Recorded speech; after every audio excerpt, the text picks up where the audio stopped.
Здравствуйте, друзья! Я приветствую вас на своем канале. Сегодня мы делаем вкусный фаршированный перец болгарский. Для этого нам понадобится, естественно, перец хороший, желательно такой разноцветный, он тогда еще красивее.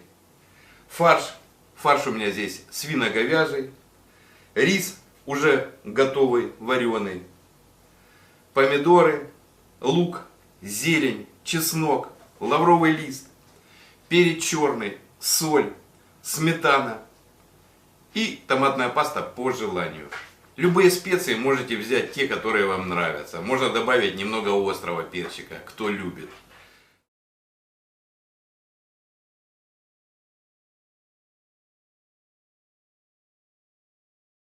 Фарш для набивки перца я делаю по-разному.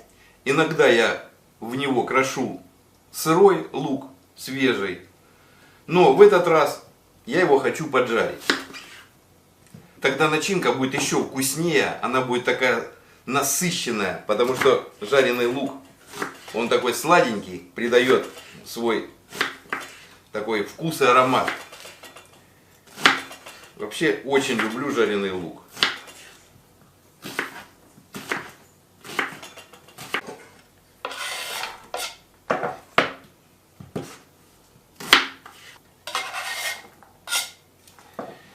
И еще жареный лук придаст такую вкусную сочность начинке. Так что сейчас для этого нам еще понадобится масло растительное. Жарим этот лук до золотистого цвета. Ну а теперь берем фарш, смешиваем с рисом. Рис такой немножко совсем недоваренный. И хорошо перемешиваем.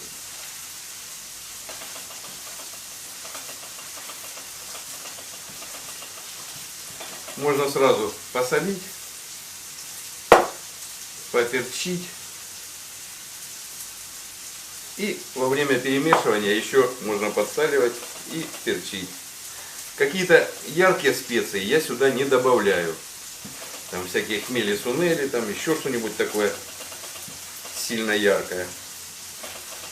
Я вот больше люблю, когда есть только черный перец.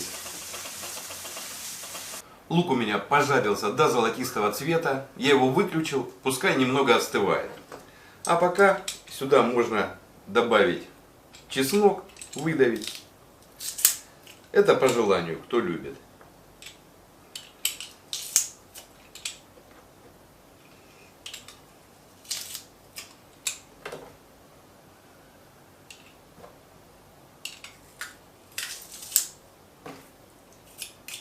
И опять все перемешиваем уже с чесночком. Лук немного остыл, я его отправляю сюда. И тоже все хорошо перемешиваем.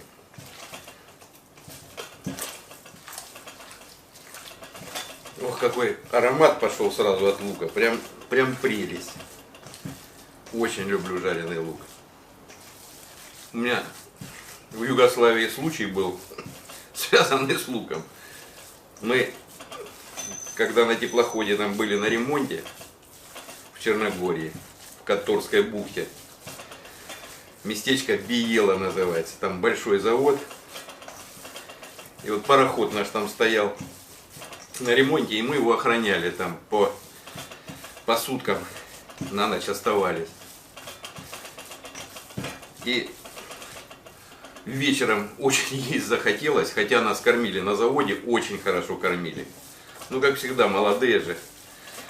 Есть захотелось, кроме лука я ничего не нашел. Лук и масло.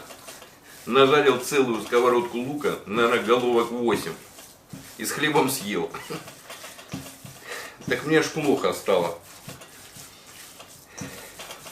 Но после этого от лука я не отказался.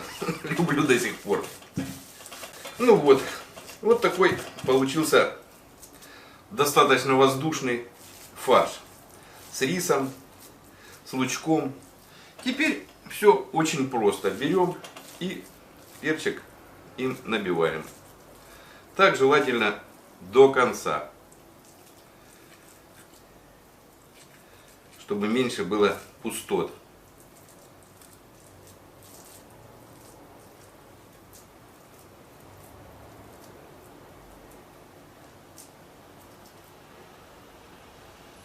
Вот так вот. Вот красивый большой перчик.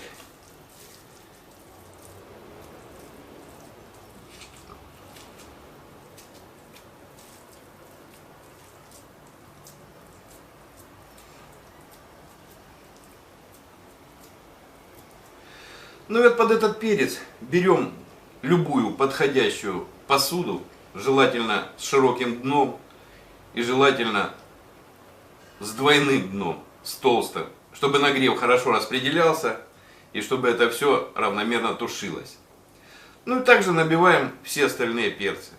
Ну, друзья, перцы набиты, теперь делаем под них подушку. Я взял вот такую кастрюлю с толстым дном. На дно крошим лук.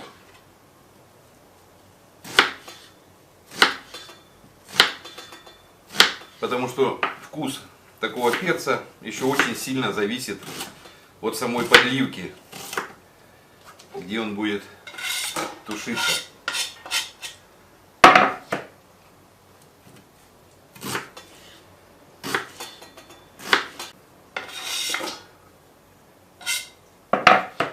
Также, если остается какой-то треснутый перец, мы его тоже отправляем сюда.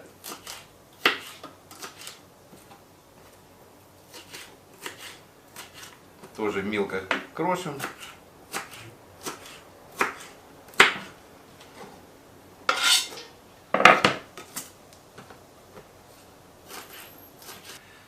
Зелень, смотрите, по желанию. Можно сюда немного накрошить, а можно потом свеженькую зелень уже покрошить на готовые перцы. Так будет еще вкуснее.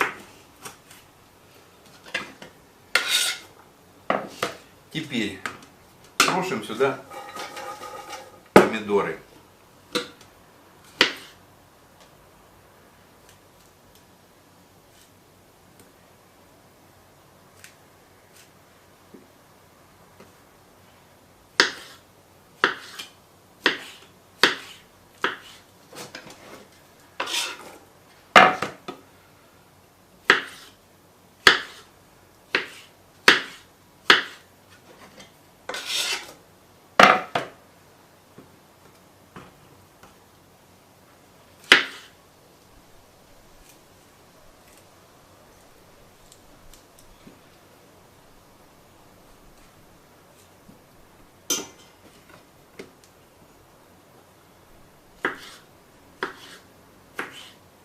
Помидоров смотрите сами, по желанию. Если хотите, чтобы эта вся подлива была такая густая, сочная, то можно положить побольше. Также бросаем сюда лавровый лист.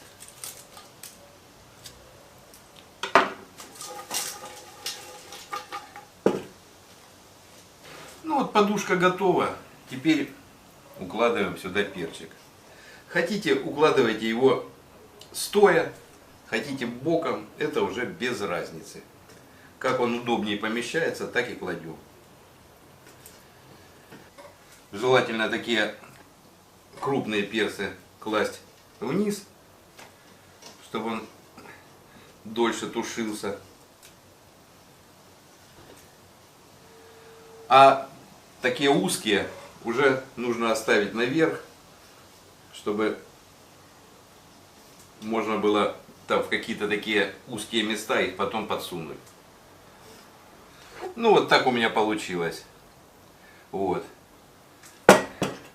Хорошо, плотненько все легло. И осталось всего 2 перчика. Ну, придется их сверху просто положить. Потому что точно все равно никогда не рассчитаешь, сколько надо. Потому что то фарша больше, то перца меньше. Деваться некуда. Ну теперь какие остатки вот есть. Там, например, помидорки. или перец еще, то тоже можно вот сюда брать и в промежутке между перчиками все это дело крошить.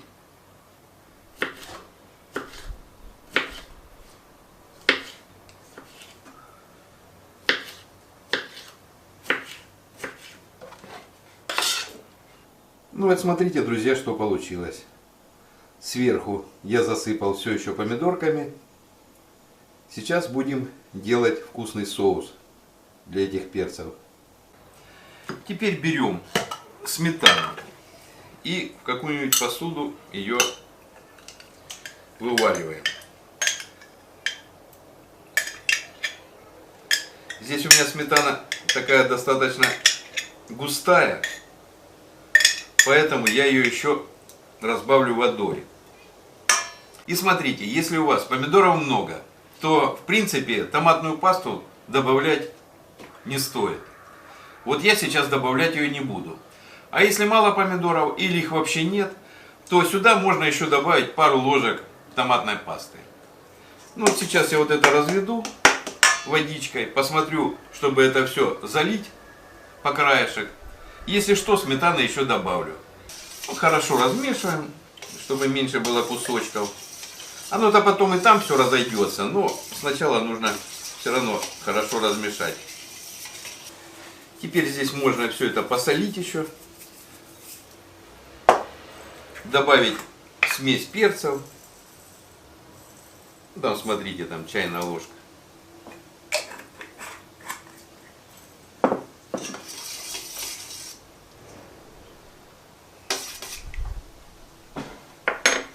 И все это заливаем сюда, в перчики.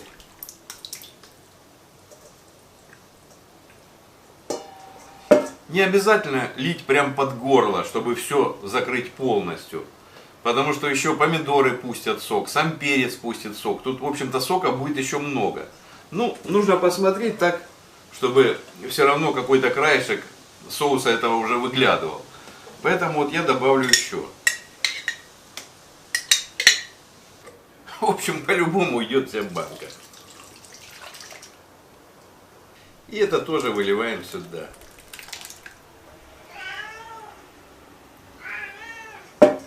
Сейчас я тебя накормлю, сейчас, зайчик, накормлю, я тебе мяско купил, да. Ну вот, в общем-то, получилось так, как надо. Посмотрите, все практически под верх. То, что эти перцы торчат, это ничего страшного, они все равно пропарятся. Теперь все это берем, накрываем крышкой, ставим на маленький огонь и тушим, пока вот сам перец не размягчится, пока он не перестанет хрустеть. Это, я думаю, займет, может быть, часа полтора-два. Перцы тушились на малом огне примерно 2 часа, потому что объем достаточно большой. Пришлось еще немного досолить. В общем, они готовы, я их выключаю. И теперь нужно дать немного постоять, хотя бы час, и можно пробовать.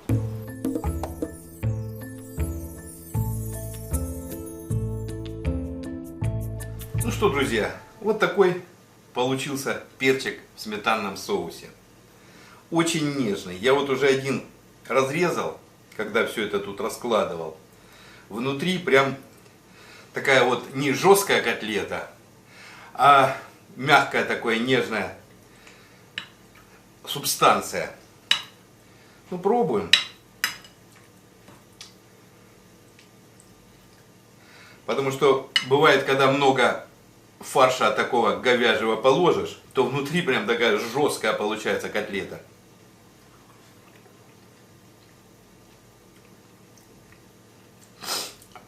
А здесь очень вкусная, нежная. Я думаю, что вот такую штуку дети оценят. Помидоры вот эти вот хорошо я накрошил, они попадаются и тоже свой вкус приятный дают. Сверху зеленым лучком притрусил. Ну, очень вкусно.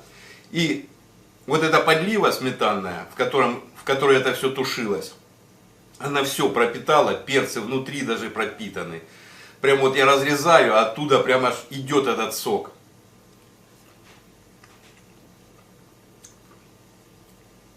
Очень вкусно. Я думаю, многие оценят и многим понравится. Потому что кто любит фаршированный перец, то вот такой вариант тоже пойдет отлично. Придраться не к чему. Я думаю, всем понравится.